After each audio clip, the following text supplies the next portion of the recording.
guys, I think I've reached my genetic potential and I've come to acceptance of it. I'm okay with it, right? When you're a natural lifter going through a natural fitness journey, eventually come to a time where you're not seeing the progress like you used to.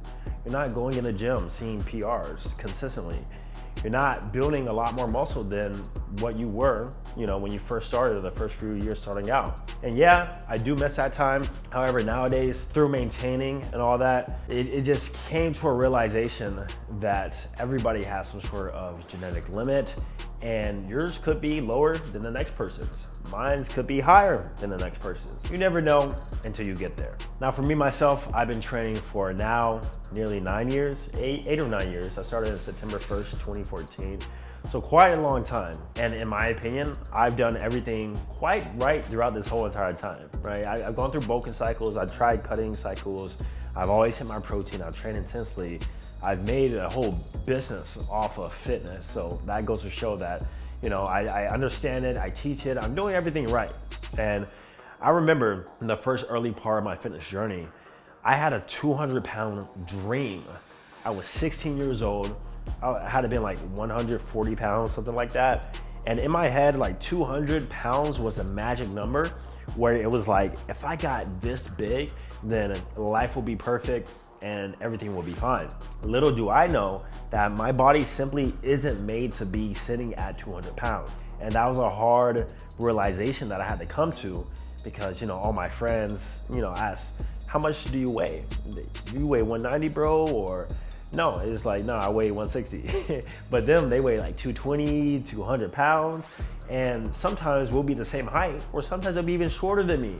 And they'll still be that 200-pound mark. So I always ask myself, like, why did I never get to 200 pounds? And the first realization that I had to understand is that simply I had a small frame. Look at yourself right now, and you can identify whether or not you are an ectomorph, mesomorph, or endomorph, right? I don't think that has anything to do with how you store weight or your ability to put on muscle, but I think about it more about your frame. Ectomorphs like myself, we have small joints, I have tiny wrists, I have more narrow clavicles. Even though my muscle bellies are good, my clavicles and my bones are just rather thin and more on the lighter side. I have a light frame. So through that, that's why I will probably never be 200 pounds, and that's why my genetic potential, naturally at least, probably won't be the same as somebody who is naturally stocky sitting at 190 at 5'10", right? It just doesn't make sense for my body to sit at that heavy weight.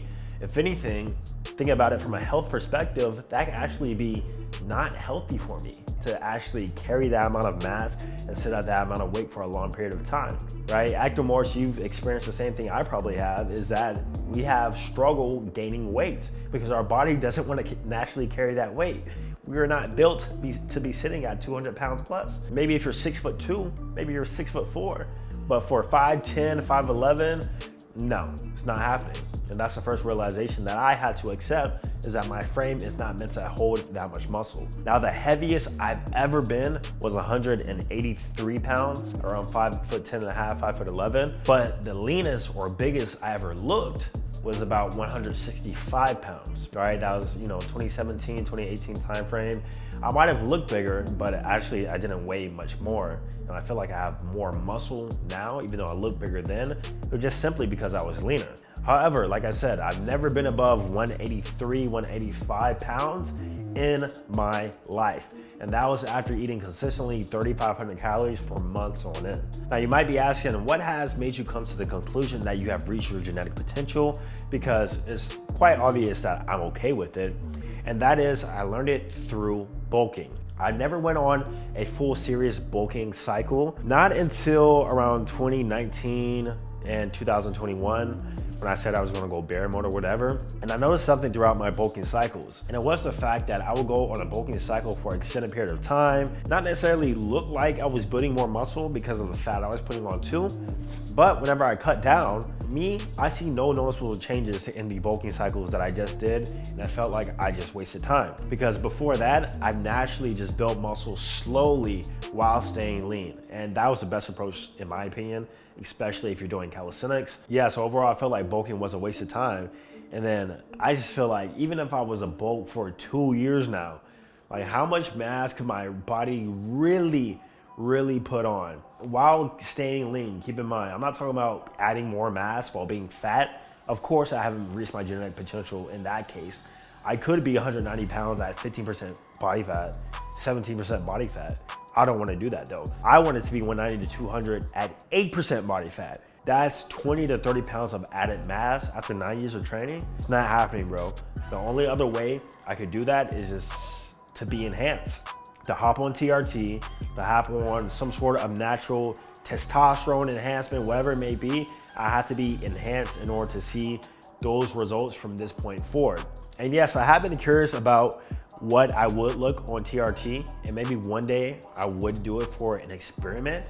I might document it on YouTube too, but just the amount of blood work and like health problems I could potentially face kind of steers me away from that. Plus my testosterone is fairly well, especially for my age. So maybe if you guys are around 5-10 years from now, maybe we'll see what happens when I hop on TRT. But as of now, we're maintaining everything, and it does make working out less fun, I'm not gonna lie. However, it does make you realize how much fitness is really just a lifestyle, and how you can't really look at it in regards to like measures of month-to-month progress forever. I've also realized that it's not always about size. Instagram, social media, TikTok, we're always seeing these aesthetic people who are huge, these mass monsters in the bodybuilding competitions. And so it kind of has brainwashed me, and probably a lot of you guys too, is that size is the prize, mass is the weight. Just more mass, never ending. But it has to get to a point where you're actually satisfied with the amount of mass you put on. And then from there, you just want to be aesthetic, right? You just want to look proportional. You want to maintain leanness about yourself and stop chasing that size hypertrophy workout. Sometimes no matter how intense you train, no matter how much protein you eat, your body's not packing on no more size after a certain point of time, right? And I guess that's a harsh reality that a lot of people are gonna have to face one day, and that I've understood and realized and accepted at this point in time. Now, how I approach training right now is definitely not about size, obviously. In fact, it's more about health. It's more about strength. It's more about maintaining leanness. It's more about feeling good. And that's where I find the enjoyment in training now. Instead of thinking, how can I get absolutely huge and jacked? I think about how can I still, look good and maybe build up some proportions very slowly over time. Maybe build like 0.2 pounds of muscle every 2 years in my shoulders or something. Might happen, might not. I'm okay with that. Same with cows. But the point is, I do enjoy getting stronger. I personally feel like my strength limits are not tied up with my muscle limits. I will proportionally get stronger in some areas versus building more muscle in those areas at this point in time. And that's what makes training fun to me now. Maintaining leanness or even getting more lean through diet manipulation, and then also getting stronger. And that's how I approached it after 8-9 years of training.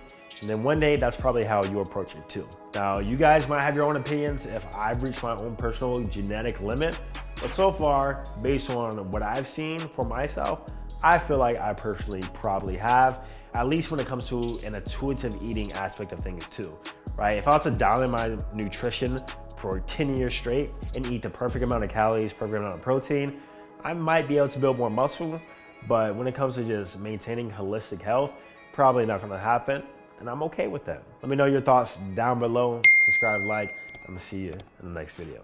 Peace.